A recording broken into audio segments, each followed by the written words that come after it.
Je vais te donner quelque chose que la plupart des hommes ne comprennent jamais vraiment sur les Filipinas, pas parce qu'ils n'ont pas accès à l'information, mais parce qu'ils cherchent au mauvais endroit. Ils cherchent des techniques, des approches, des scripts de séduction, des méthodes qui fonctionnent à tous les coups. Et pendant qu'ils cherchent tout ça, ils passent à côté de la chose la plus simple du monde. Les mots qui touchent vraiment une Filipina ne sont pas des mots de séduction. Ce sont des mots de présence, de respect, de reconnaissance. Ce sont des mots qui disent ⁇ Je te vois ⁇ Je me suis intéressée à toi avant que tu sois là en face de moi. Je m'appelle Marian May et je vais te donner 9 mots, ou phrases, ou façons de parler, qui ne ratent jamais, pas parce qu'ils manipulent, parce qu'ils sont vrais. Avant de commencer, si tu n'es pas encore abonné à ma chaîne, fais-le maintenant. Tu ne voudras pas manquer les prochaines vidéos. Avant de te donner ces 9 mots, j'ai besoin de te dire quelque chose d'important. L'efficacité de ce que je vais te partager repose entièrement sur une condition. Tu dois le penser vraiment. Si tu utilises ces mots comme des formules à réciter, elles tomberont à plat. Ou pire, elles paraîtront faux et te feront paraître encore moins sincère que quelqu'un qui ne dit rien du tout. Une Filipina a un radar exceptionnel pour la sincérité. Elle a grandi dans une culture où l'hospitalité est profonde et vraie, et où l'on reconnaît immédiatement quand quelqu'un joue un rôle. Alors lis cette liste avec ça en tête. Ce que je te donne, ce ne sont pas des armes, ce sont des clés. Et les clés ne fonctionnent que si tu ouvres la bonne porte. Mot T1. Son prénom. Ça semble évident, ça ne l'est pas. La majorité des hommes, dans une conversation avec une femme qui les intéresse, utilisent très peu le prénom de cette femme. Ils disent toi, tu, et, ou rien du tout. Ils parlent à elle, pas à elle avec son prénom. En Philippines, le prénom a une valeur particulière. L'utiliser dans une conversation, naturellement pas de façon exagérée, dit quelque chose de simple et puissant. Je sais qui tu es. Je ne te confonds pas avec les autres femmes que j'ai rencontrées cette semaine. Tu as un nom. Et ce nom m'importe. Dis son prénom, pas à chaque phrase, mais dans les moments qui comptent. Quand tu poses une vraie question. Quand tu lui réponds après qu'elle a dit quelque chose d'important. Le prénom transforme une conversation générale en quelque chose de personnel. Mot T2. Kumustaka? 2 mots en tagalog. Comment vas-tu? La phonétique est simple. Mustaka. Ce n'est pas difficile à apprendre. Ce qui est puissant, c'est de le dire en premier. Pas après qu'elle t'a salué en anglais, pas comme une curiosité linguistique. Comme un vrai bonjour, dans sa langue, de ta bouche, sans qu'elle te l'ait demandé. Ce moment-là, la première fois qu'un homme dit Kumustaka à une Filipina avec un vrai sourire et une vraie intonation, elle ne l'oublie pas. Parce que ça dit quelque chose que l'anglais ne peut pas dire. J'ai fait l'effort d'aller vers toi avant même qu'on se parle. Je me suis préparée. Tu comptais assez pour que je fasse ça. Si tu n'es pas encore abonné, c'est le bon moment. Appuie sur le bouton pour ne rien rater de mes prochaines vidéos. Mot T3. Parle-moi de ta famille. Pas tu as des frères et sœurs. Pas tes parents sont sympas. Ces questions sont fermées. Elles demandent un inventaire. Parle-moi de ta famille est une ouverture. C'est un espace que tu crées. Et une Filipina, quand elle entend ça de quelqu'un qui a l'air de vraiment vouloir écouter, a beaucoup à dire. La famille est au centre de tout ici. Décision, identité, bonheur, inquiétude, tout passe par la famille. Un homme qui pose cette question et qui écoute vraiment, pas pour remplir une case sociale, mais avec une curiosité réelle, démontre quelque chose d'essentiel. Il comprend où elle vit vraiment.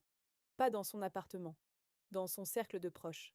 Et pour une femme dont la famille est la première réponse à la question Qui es-tu?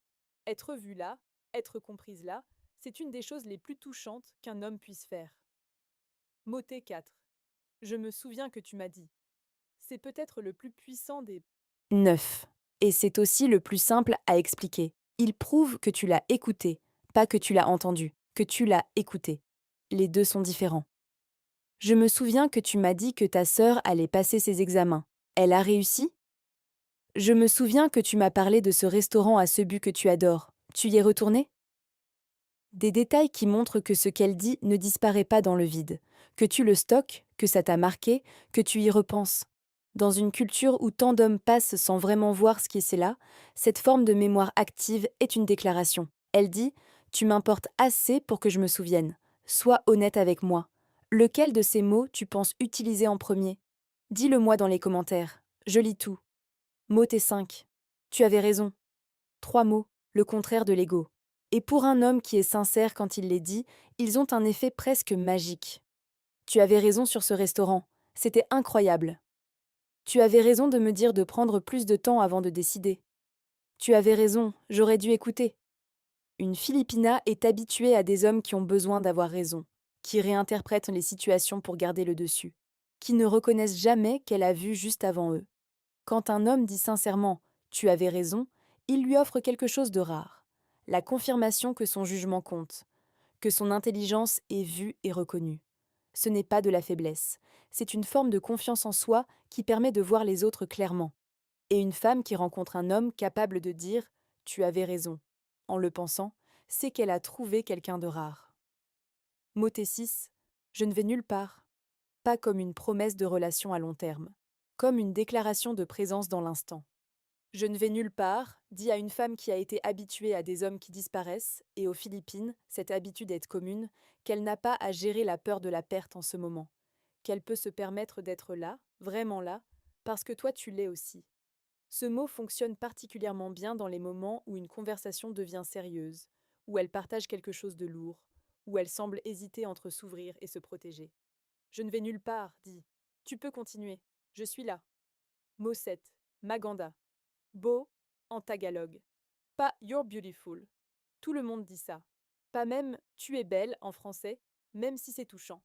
Maganda, dans sa langue, de ta bouche, au bon moment.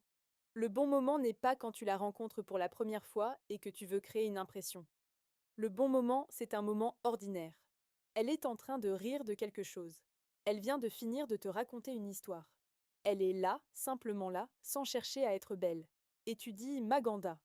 Pas pour la draguer, mais parce que c'est vrai dans ce moment précis. Ce Maganda inattendu dans sa langue, dans un moment où elle ne l'attendait pas, vaut 10 compliments préparés. Mot 8. Qu'est-ce que tu penses, toi? La question la plus sous-estimée. Parce qu'elle est rarement posée avec une vraie intention d'entendre la réponse. Beaucoup d'hommes posent des questions pour avancer dans une conversation, pas pour découvrir quelque chose. Qu'est-ce que tu penses, toi? Avec une vraie pause après, avec les yeux tournés vers elle, avec la patience d'attendre qu'elle formule ce qu'elle pense vraiment, dis quelque chose de fondamental. Ton opinion m'intéresse. Pas ce que tu penses que je veux entendre. Ce que tu penses, toi? Une Filipina qui se sent invitée à avoir une vraie opinion, et non pas à valider la tienne, s'ouvre différemment, parce qu'on ne lui donne pas souvent cet espace-là. Mot 9, salamat, merci, en tagalog, 2 syllabes, prononcées avec attention, pas thank you automatique, pas un merci poli de surface.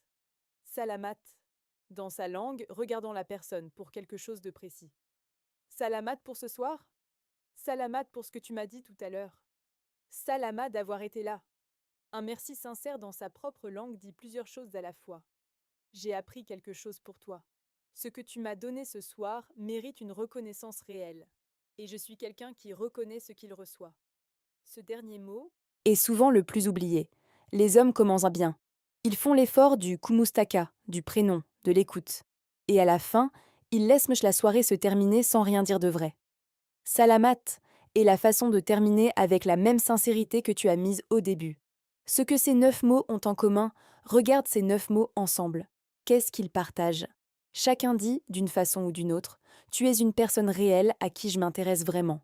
Pas un type d'expérience, pas un souvenir de voyage, une personne avec un prénom, une famille, des opinions, une langue, une façon de voir les choses. C'est ça le secret. Pas une formule, pas un script.